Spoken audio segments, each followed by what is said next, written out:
Good morning, Miriam. Good morning, Stanley. How are you? I'm here, up and about, as they say. I hear you. Oh, my goodness. Let's give it just a couple of seconds. Yes, I yes. don't know if anyone is going. Robert is in California, so he's not going to be joining us. It's a little bit far. Yeah, and a little early there. Exactly. That's what I meant, more than like far. Yeah. So have you been? Good, thank you. How's everything with you? I hope well. Yeah, I mean it's a quiet summer, thank goodness. So Right. Well, that's a yeah. good thing. Yeah. All right, so let's get started. Today is Gittin Memchet. We are going to start at the bottom of Mem Zayin Amud Bet, the very last sentence. And what we're going to be seeing is a machloket in between Rabbi Yochanan and Resh Lakish in terms of like when you sell a field, and who has ownership of the property, and who has like if there's fruits on that property, then is it considered like to be belonging to the person, and under what circumstances? And when you have to bring bikurim to Yerushalayim, then do you have to actually say the parsha or not? So we're going to see the different opinions. We're going to see that Rabbi Yochanan is going to say that you do. You bring the bikurim and you actually say the parsha. Resh Lakish is going to say you bring the bikurim and you do not say the parsha. And then it's also going to be connected to another machloket. Okay, so ve'azdu leta'amehu ve'deitmar amocher sadehu. So you have like this, they're arguing, Rabbi Yochanan and Resh Lakish. And they're actually, what it says the one, if there's someone who actually sells his field, bisman shehayovel noheg, during the time that the yovel is actually in force. So when is it that, what happens when the yovel year comes? We know that whatever it is that anyone has bought actually goes back to the original owner. Rabbi Yochanan Amar, Mevi vekore. He says that whoever it is that has bought the field goes to Yerushalayim to bring his bikurim, right, the produce like from the land, and he has to say the parsha that goes along, parshat bikurim that goes along with it. Resh Lakish Amar, Mevi ve'eno kore. He says he brings the perot, but he actually does not like say the verses. So we're going to see why. He says that the person who is the owner, quote unquote, he really has like a lease on the field because when the Yovel time comes, then he has to return it. So it's not. So is he really considered the owner of the property? Or is he not, considered the owner of the property? So that's the whole question. Okay, Rabbi Yochanan Amar Mevi vekore. So we saw that Rabbi Yochanan said he does bring the bikurim, and he actually says and he says the parsha. Why? Kinyan perot ke kinyan haguf dame. He says that as far as he's concerned, the fact that you have the right to the produce is exactly the same as if you owned the property altogether. Okay, so that's a big, that's a big concept here. So he would definitely have to say the psukim that go along with like bringing the bikurim. Resh Lakish Amar Mevi ve'eno kore. So Resh Lakish says the opposite. He said you do bring the produce, of course you have to, but you do not read anything. Why? Because as far as he's concerned, it's not the same. Owning like the rights to the fruits is not the same as actually owning like the rights to the land itself. So we're going to see how it relates to the case that we saw yesterday, utzricha. So why is it that actually we needed to learn both cases? De'i itmar be'ahi, if we had actually only looked at like the case that we saw yesterday, right? So when he only had the kinyan for the produce, right, in his property, then we're going to say dami kana nachit. So it's like because the person who actually bought the land, adata defera kanachit. It's like, you know, he only intended to buy the land so that he would get right to the fruit. And so it's like, you know, he was not really interested. It's not that he was not interested in the property, but he understands that he's really not the owner of the property. Then the adeta de gouffé kanachiach. So it's like what at the time when the Yovel actually comes, then he it's like as if he had like ownership of the land. Ema modele le Rabbi Yochanan. So we would have to say that Rabbi Yochanan actually, that Resh Lakish actually agreed with Rabbi Yochanan that at that point of time, that because like, you know, he had like he had possession of the land during that time, even and he was like working like with the perot, then it's as if he was the owner of the property itself, right? And if he's like the owner of the property, then he would have to actually he would be allowed to make any kind of like changes to the land. He could like, I don't know, like he could dig, he could plant more things. And so the fact that he has those rights, it means that it's like, you know, his own property. And so at the time of Yovel, then it's like, you know, it's more than ownership and it's going to be needed to be returned. Baha ke amar Rabbi Yochanan. So in this case, he says that you do have to say like the psukim for of bikurim, aval behach. So in the second case, when he actually sold it only when we talk for the produce themselves, ema modele le Resh Lakish. He would have, Rabbi Yochanan would have to actually agree with Resh Lakish that when you actually own a land that needs to be returned, it's not as if you actually own the land itself. And so he would not say the psukim. Tzricha. So this is the reason why we felt that we needed actually to have both cases so that we can learn from this, right? So let's summarize. So in today's case, there's a field that is sold during the time of Yovel, right? And so during that time, we would actually say the parsha when the man brings the bikurim to Yerushalayim, because it's a real ownership. But in the case where he has like actually limited ownership, because the only thing that he owns is the kinyan perot, he only has the rights to actually get the fruit, right? Then he should not say it. Okay, so we say that actually the Yovel is in effect. There's two things that are that need to happen. The first one is that most of Klal Israel has to live in Eretz Israel. The other one is that like all 12 Shvatim have to be represented. So at this point of time, this is not something obviously that is in effect. Okay, Tashma. So let's see what the Gemara is going to bring in, like a Mishnah to substantiate what we've been talking about. It's a Mishnah in Bikurim. Akune eler vekarka. So someone who ilan vekarka. It's like this guy buys one tree and he buys the land that is under the tree.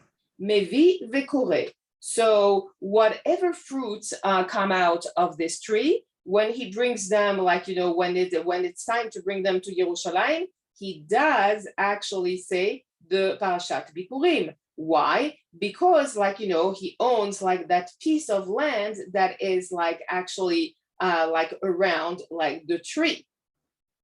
So it's a even though, I mean, he owns it like up until the point where it's going to be Yovel, but because he has like that piece of land itself, he bought it, then it's considered that it's his own. Acha b'mai askinan. So what is it that we're talking about here in the Mishnah? Bizman she'en ayovel noheg. So the situation in this specific Mishnah is actually a case where this guy purchased a tree during a time when there was no Yovel. Okay, so he's like, he doesn't even need to purchase the land itself, because it's not going to go back to the original owner because there is no Yovel. Tashma Hakone, and now we have like another Mishnah that actually goes to Rabbi Yochanan. Hakone shne ilanot betor sdehu shel chavero. So you have a guy who decided that he's going to buy two trees in his friend's field. Okay, mevi ve'eno kore. So he has to bring the bikurim from the tree, but he does not say any of the psukim. Why? Because the land is actually not his; it belongs to his friend. So ha shlosha. So what happens now if he actually buys 3 trees? And then when he buys the 3 trees, then he needs to have the land that is under the tree and that is around the tree. Maybe in this case, then he would actually bring the produce to Yerushalayim, and he would say the Parshat Bikurim. Because at that point of time, it's like we would think that this is like something that would have to go back to the original owner, but he is not he only has like a portion of what's in the field. Achanami bisman she'ena yovel noheg. The Gemara is actually not happy with this case, and it says no. It's like this is the same thing. The Mishnah is is talking about like trees that have been bought during the time when actually the Yovel was not enforced, and so when the Yovel is not enforced, there's no returning the fields to any of the original owners, so there is nothing to talk about. The Hashta de Amar Rav Chisda. So now we have Rav Chisda, who is going to come and talk about what the machloket was in between Rabbi Yochanan and Resh Lakish. Machloket beYovel Sheni. He says that as far as he's concerned, the way that he's looking at it, it's like that this machloket about whether the when you have the rights to the produce, it's the same as if you own the property, right? Kinyan perot ke kinyan haguf dami, right? Or not. It applies only from the second time that the Yovel takes place. So when the first time that the Yovel took place, what happened? Aval be Yovel Rishon, divrei akol mevi vekore. We say that during the very first Yovel, they didn't really know what was going to happen, right? They didn't know that the properties were going to go back to their original owners. They didn't they were not fully aware that it was not theirs. So this is why we're talking about whether they have the right to actually bring the bikurim and read the parsha or not. So the first time they didn't really realize what was going on. The second time, that's they actually know what is going to happen. And so since they know what is going to happen, then divrei akol mevi vekore dirtive lo samach de. It's because the sellers were didn't know that it was going to go back in Yovel. So that was in the first year. Lo kashya ha beyovel rishon. So it's when we were talking about those 2 Mishnayot that were about the guy who was buying 1 tree or 2 trees or 3 trees, we were referring about someone that was doing the first Yovel. So, and during that time, he could say the Bikurim Parsha, ha beYovel Sheni, but during the second one and thereafter, they know already what it means. They know that the land is going to go back to its original owner, so they cannot say the parsha. Okay, so Rambam has like a different way of looking at it, and he says that actually Yovel Rishon is like what it refers to the first time that the seller is experiencing Yovel with this specific field. So if he had another field before, then it didn't count. It's like a different story, but this is like his experience with this specific field. Okay. So now we're going to go and talk about like a different kind of fields and what happens when they're makdish to the Bet Hamikdash. So one of the things that we need to know is that there's two different sorts of fields. There's the fields that you inherit, so those are called sde achuza, and there's the fields that you buy. These are called sde mikna. Okay, and there's a very big difference in between the two. Lama ktane. So it's like, okay, so when you have like actually like someone who you have like, you know, you're going to talk about like again about the rights of the produce in terms of like whether it's like we have like a machloket tenaim here. So we have a baraita. Minayin lelokeach sadeh me'aviv. So someone, okay, you have buys a field from his own father. Okay, so that happens from time to time. The father is not interested in like, you know, taking care of the field anymore. And it's like, yeah, and he's like, the son is like, he really wants like, you know, to be farming, and says, I'm going to buy this field from you. Vehegdisha. And then all of a sudden he decides that he's actually going to give it like to the temple, right, as hegdesh, so that they actually it's a gift to the Bet Hamikdash, and the father is still alive. Okay, so it's a sde mikna. Ve'achar kach met aviv. So afterwards, the father passes away. So what happens? He actually inherits the field. It's a field that he already owns, but in terms of Yerusha, he actually has like, you know, he gets it from his own father. Minayin shete'eh lefanav besde achuza. So we have to consider at this point of time that the sde mikna is going to become a sde achuza. It's going to change, like, you know, it's going to change status, right? And so what happens? Talmud, so when it's like, you know, if it was like Makdish before the father actually died, sorry, he cannot redeem it before, and he didn't redeem it before Yovel, then what happens is the treasury can actually sell it, and then it can no longer be redeemed by the original owner. So when the Yovel comes, it goes back to Hekdesh, and then it's distributed to the Kohanim. Okay, so Talmud Lomar, im et sadeh miknato asher lo misadeh achuzato. So, you know, a field that is acquired that is not of the field like that you have inherited. What does it mean? Sde she'ena reuya lihyot sadeh achuza. It's a field that actually cannot be considered a sde achuza because it follows the halacha of the sde mikna. Yatzata zu. So this way that, like, you know, it excludes shirayua liyot sade achuza. So it's like it excludes the one that is actually fit to be like a sde achuza, something that you have inherited. And during at the time that it has been hegdesh, so it stays like with the status of like the sde achuza because he inherited it from his father. Divrei Rabbi Yehuda and Rabbi Shimon. That's the way that both Rabbi Yehuda and Rabbi Shimon are looking at it. So now we have like Rabbi Meir that is going to come and is going to look at it. Rabbi Meir Omer.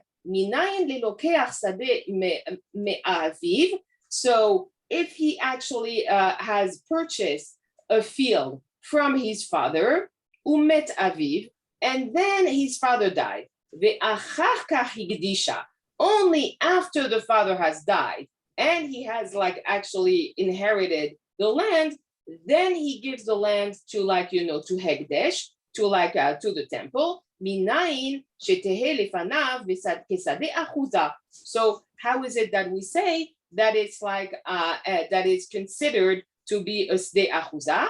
Talmud lomar im et sade miknato asher lo misade achuzato. If the field has not been bought, then this is not a field that is like that has been inherited, and what it means is de she'eno sade achuza. So it's a field that is not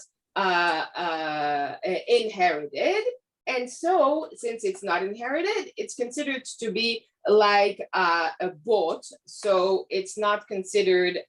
It's a yatsazu. It's excluded. Shehis de achuza. So it's actually, and it's still like considered to be like an inherited field at the time when it was Hekdesh, because he actually had received it before he gave it to the Bet Amikdash. So this is like, and we learn this because there's extra words like in the pasuk that would not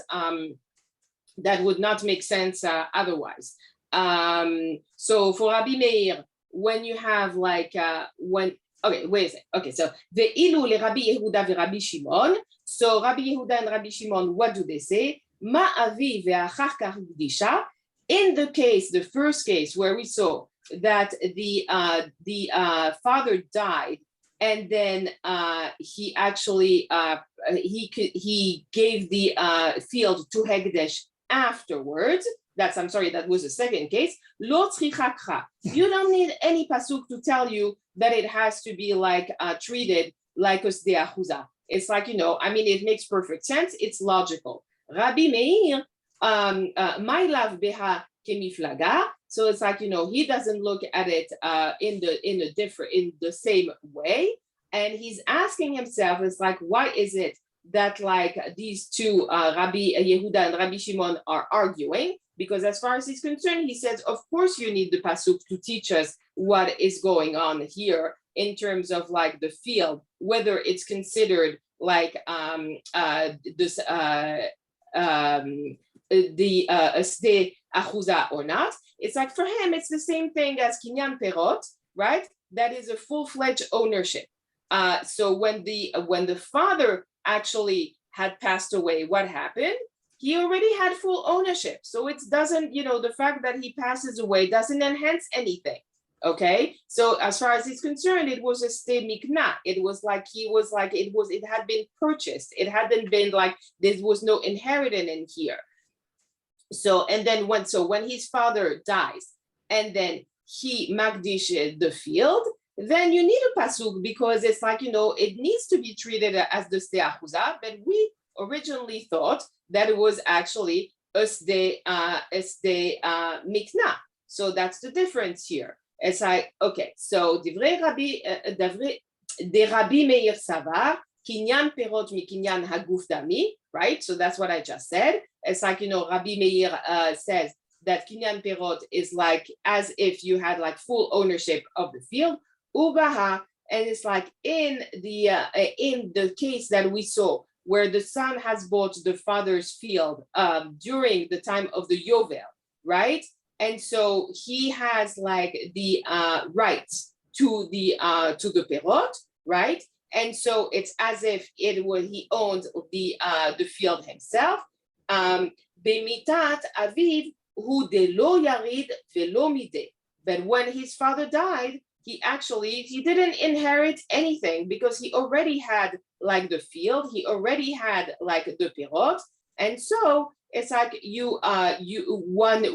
way that he looks at it is that like actually the son has like bought the field. He didn't inherit it. He had it before.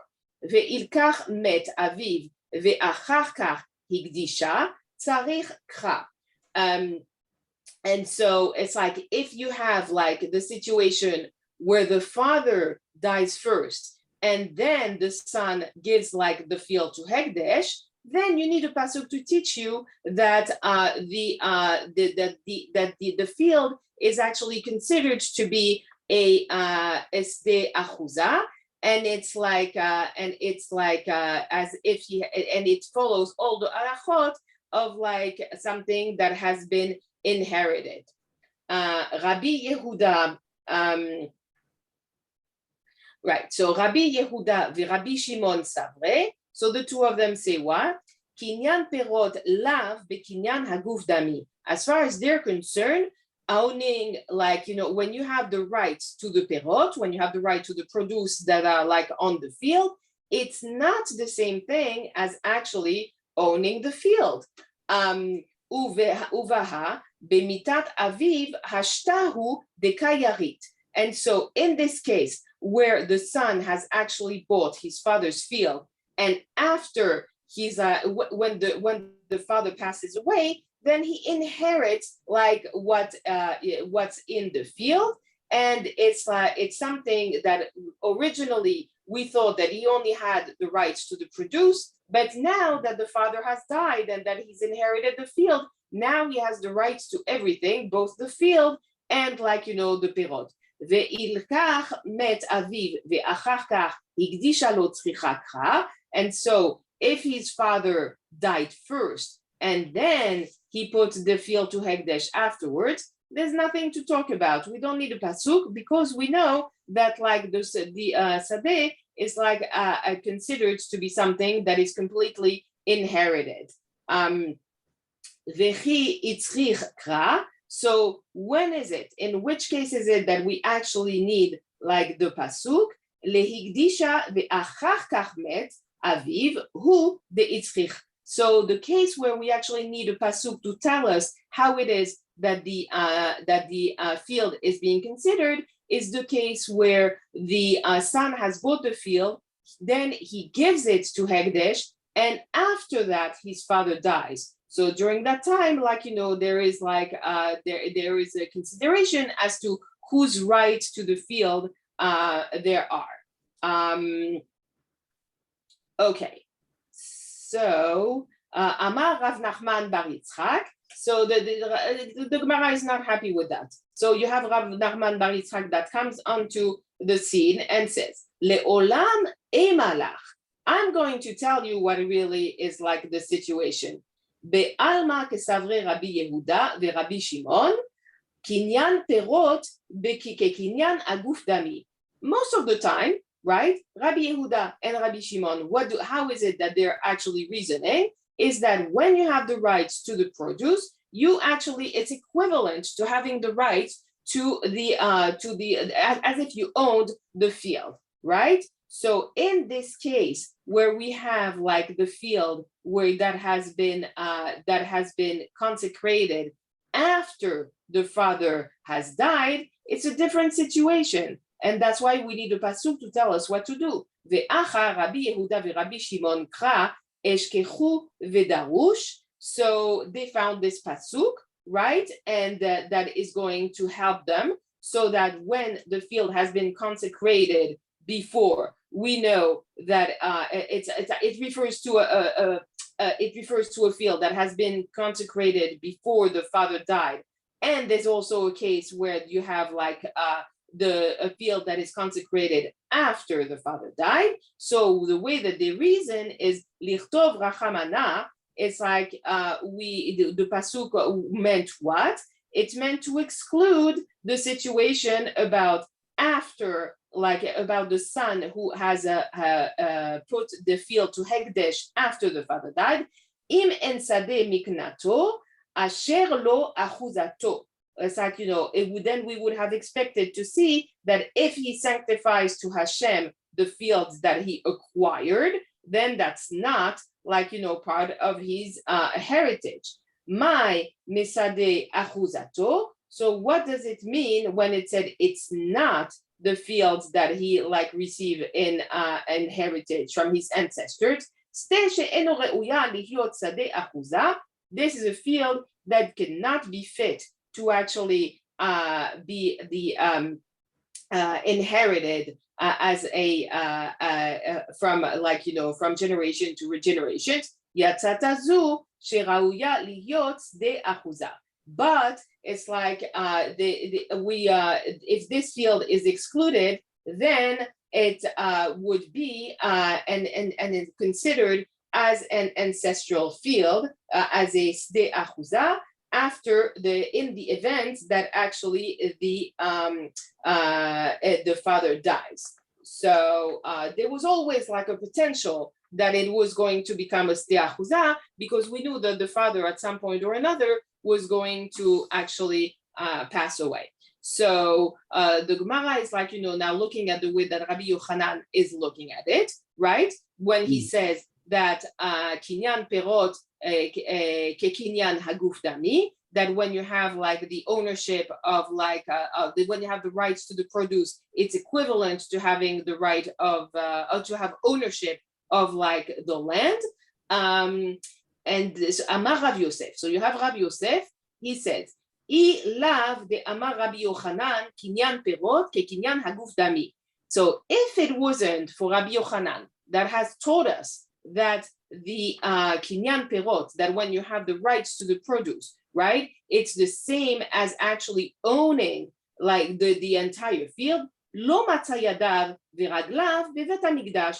He really wouldn't have like have been able to get out of this whole situation and to be able to explain himself in a challenge like this. The Amar Rav Asi Amar Rabbi Yochanan Achin Shechaiku. So you have another situation where you have actually the father that passes away, and you have brothers here who actually are inheriting. Lekuchot hen. So there, in terms of like how it happens, is like the property is being divided, right? And so one brother receives like field A and the other brother receives field B, and they actually considered as if they are buyers. Why? Lakhut hen, because like at the time when it's going to be Yovel, what's going to happen? It's going to like actually go back to the person who owned it. And so the way that we're looking at it is that it's a question of like brera, right? Of retroactive designation, because whatever it is that each brother had was always his. So if like, if they had like, if a brother A had field A and brother B had field B, and they decided to play switcheroo and to say, oh, okay, I want yours and you want mine, it doesn't matter, because at the end of the day, it's going to go, when the Yovel comes, it's going to go back to the original owner, and they're going to get back what it was that they had before. So, but if we say that the en brera, that is like, that retracted designation does not exist, then we're not really sure. We can't say for sure that the parts that each brother received was always his. So we can say that maybe they made a deal, and that they bought from each other. And then the halacha of Yovel would actually like apply. Where am I? Okay. Umachazrin ze laze beyovel. So they have to return like their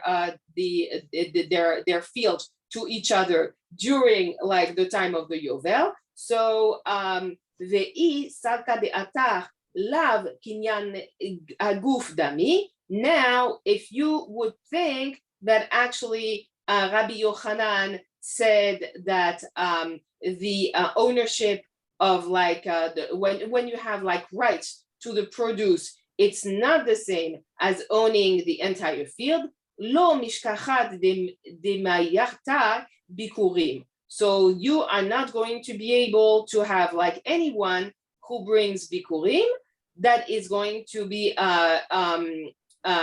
reciting like the psukim. Ela chad bar chad ad Yehoshua bin Nun. The only person that would be able to do it is like it was like Yehoshua bin Nun. If you have like only sons, meaning one, right? And it's like a Yerusha from one son to another son. Okay, and so in that case, he would be able to say the parsha because there's no division of assets. There's only one inheritor. There's not two heirs. So, okay, so it's not really, so what we're saying is like, when you inherit, it's not really yours in period of Yovel anyway. So there's a machloket rishonim out how to understand. So what the Gemara means actually. When it says mazikin ze laze beyovel, right, because when the Yovel comes, it reverts to the original owner. So it's going to it's going to restart from scratch. Okay. Amar Rava. So Gemara is actually finding that Resh Lakish is correct in terms of of the pasuk that he supports, and we have a baraita. Kra umitnita misaya le Resh Lakish. Okay, so we have a pasuk and kra b'mispar shne tevuot yimkar lach. So the pasuk says that it depends on in terms of the sale of the land when you're in a time where the Yovel is in effect, then you have the number of crop years. That's what is that are going to be sold, right? So you have the number of years between the sale and the Yovel that you're going to be able to go. And you're going to be able to sell and you're going to be able to bring the bikurim. Mitnita, so the baraita that actually is in that supports Resh Lakish, Detanya, Bechor notel pishnayim. So you have this baraita that talks about the fact that a Bechor always has receives a double portion, right? The firstborn, that's that's the laws of inheritance. He gets a double portion. Besade achuzeret le'aviv veyovel. And so if you have a field that his father actually sold, okay, to somebody before he died, when Yovel comes, what happens? The field comes back to the estate of the father, and so the son is going to inherit it. Amar Abaye Nitan, so there's a tradition. Baal v'nichnase ishto. So you have a husband that is in the midst of a litigation, okay, in terms of his wife's property. Baal v'nichnes ishto. Okay, tzarich harsha'a. So we know that when a woman brings in any kind of fields together for her when she gets married into marriage, she owns the field, the husband owns the rights to the perot. Okay, he has the rights to the produce. He's the one who actually has the kinyan perot to his wife's assets. So here we say that if he's in the midst of a litigation for her melog property, he needs actually to have an authorization so that from the wife, so that he can actually go to Bedin and do whatever it is that he needs to do in terms of that specific case, right? We know that he has the rights to the perot, but he doesn't have the right to the field because she's the one who owns the field. So if we had said kinyan perot ke kinyan haguf, then he would, it's if we said that the fact that you actually own the perot means that it's the same thing, it's equivalent to actually owning the field, then we would have said that he doesn't need any special authorization. Why would he need that? Okay, so the fact that he actually needs an authorization, that means that he only has the kinyan perot, and that if there's any kind of claims, he needs to have the wife's authorization. That means that he does not own the field, right? That's the proof. That means that kinyan perot, lav kinyan haguf. Ve'lo amran ela de lo nachit apere. So if we had said that he couldn't, and he couldn't get into the litigation in terms of that because he doesn't have like he doesn't have the rights to the field. Aval nachid apere migo de mishtae dina apere. But if like the litigation is specifically about the produce, I don't know, it's like, it's like you have a neighbor that comes and that says that like that the fruits from his tree like fell on his land and that he feels that he's his, because the produce is the thing that he has the rights to, then he doesn't need any kind of authorization. And mishta'e dine agufa, he can actually like have like he can go and he can litigate whatever it is that he needs without any kind of authorization. And so from here we see that it's not only about the perot, it's also about like, the owner. So he's going to need like he's going to need the authorization. Okay. Now we move on to a different part. So we have a new perek that starts, which is going to talk about damages. So this perek is called anezakim, and it's in the plural. And why is it in the plural? Because we know that in any situation where you have damages, you have someone who has been damaged and you have someone who has damaged, right? So you have the one who did the damages and you have the victim. And so we're going to talk about how it is that one is going to be compensated in the case where you have in the case where they were damages that were done. Anezikim shamin lehen beidit. So you have someone who has been who have either the person themselves or the property was damaged. The first thing that we do is you're going to actually assess the situation to see how much has been lost, okay? And then when you go to collect the damages from the person who has done the damage, right? The mazik, then you would collect it from superior land. So there's three types of land. We have idit, which is like the best of the best. You have benonit, which is average. And you have tziburit, which is the worst. So we're going to see in different cases how they are going to assess and how they're going to get it from it. Uvaal chov bevinonit, when you have someone who has a lien on somebody else's property, and then there's some kind of damage that is being done to him, he is going to collect from average type of land, right? Uchetuba isha beziburit. And then when you have like a woman who is like trying to collect her ketubah, she's going to get it from, she goes after their husband's like worst type of property. That's not nice to women, but anyway. Rabbi Meir Omer, af ketubat isha binonit. It's like as far as Rabbi Meir is concerned, it's like actually the woman would not collect from the worst type of field. She would actually be able to collect from like a middle of the road kind of field. Okay. And nifra'in minachasin mishubardim.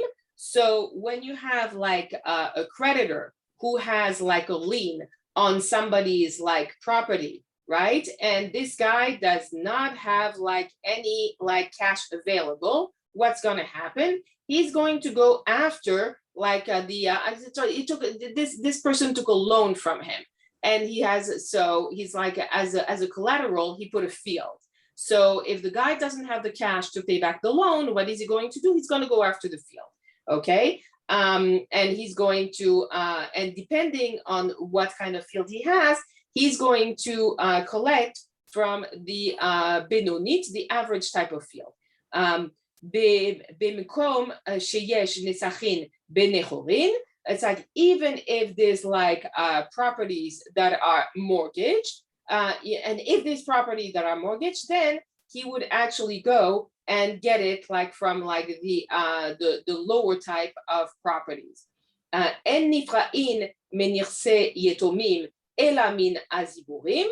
So creditors, when they're like, when they have like a lien from someone who owes them money, they actually, we're talking here about orphans, they would only be able to receive payment out of properties that are like, the lowest of like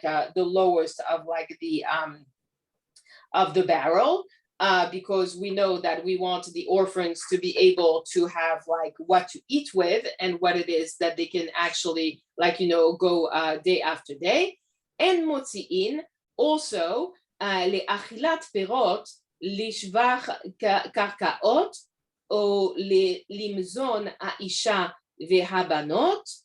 So we actually do not collect from the fruits that are lost or improvements that have been made. That cannot be taken from like the lands that have been mortgaged.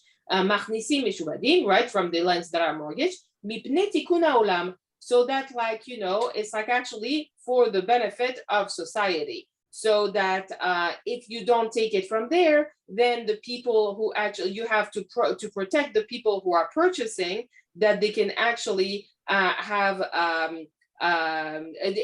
we are protecting the people that are purchasing here, so that people who are selling are going to actually be able to sell and not have any kind of issues. Because if every time someone sells like a property, then someone else can go after them and take like, and take the property so that they can help like feed someone, or like, or any, or like, there's any kind of like improvement that have been made that are going to be lost, then it's going to be a big issue.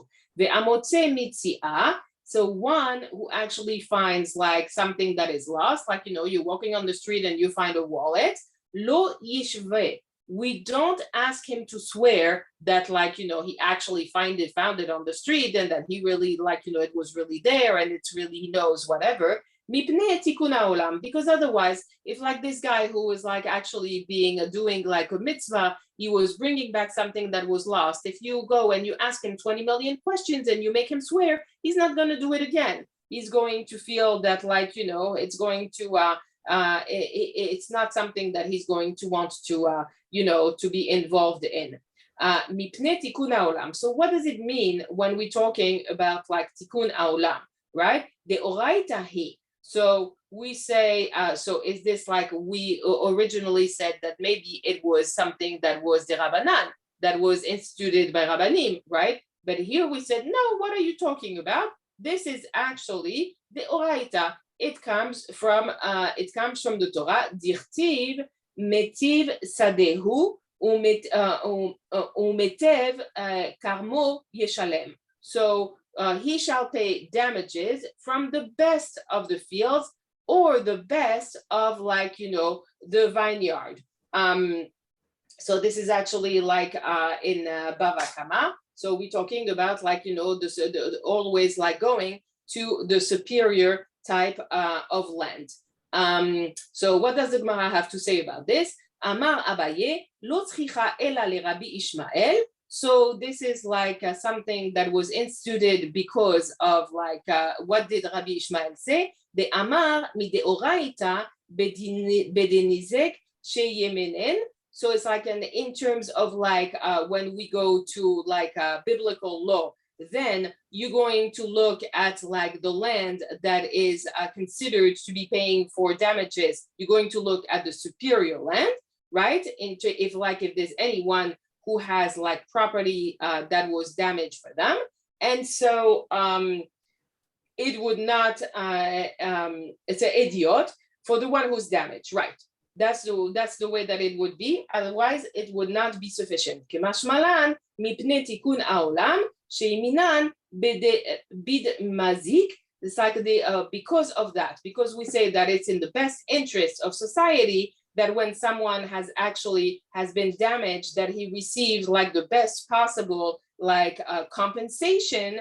Then the Rabbanim said, okay, well, we need to make sure that this is going to happen. And then we're going to say it has to be superior. Like, you take it from the superior land when it comes to the property that belongs to the one who has damage. Okay, so Rabbi, right? So you evaluate, consider it like to what is like the highest level of like the damages. Okay, my Rabbi Ishmael. So what is the opinion of Rabbi Ishmael specifically, right? Detanya. So we have a baraita. Mitev sadehu umitev karmo yeshalem. So we said, like, there was like this case where you had an animal who actually destroyed like somebody else's field, like, the produce of somebody else's field. He was like, running on it or whatever it was. So we know what, that it says that he's going to be, the person to who the animal belonged is going to have to compensate the person that has the field where the produce was destroyed with his like best possible like field that belongs to him. Metiv sadehu shel nizek, umetiv karmo shel nizek. So it's like, or also it could come from like the best vineyards that belongs to him. Divrei Rabbi Ishmael, that's what Rabbi Ishmael says. Rabbi Akiva Omer, lo ba hakatuv ela ligbor lenizikin min ha'edio. He said that the fact that we say his, right, in the pasuk, it's like it specifically means that it would be like from his like best possible field, right? And vekal vachomer lehegdesh. And so it would be the same thing in case that you have the bedin that would have to like to come and collect on behalf of like, the temple. They would also have the right to take the damages from the best possible like land that is available. All right, that is it for today. Thank you, Miriam. I appreciate it. Well done. Thank you, Stan. See you. Bye. Bye now.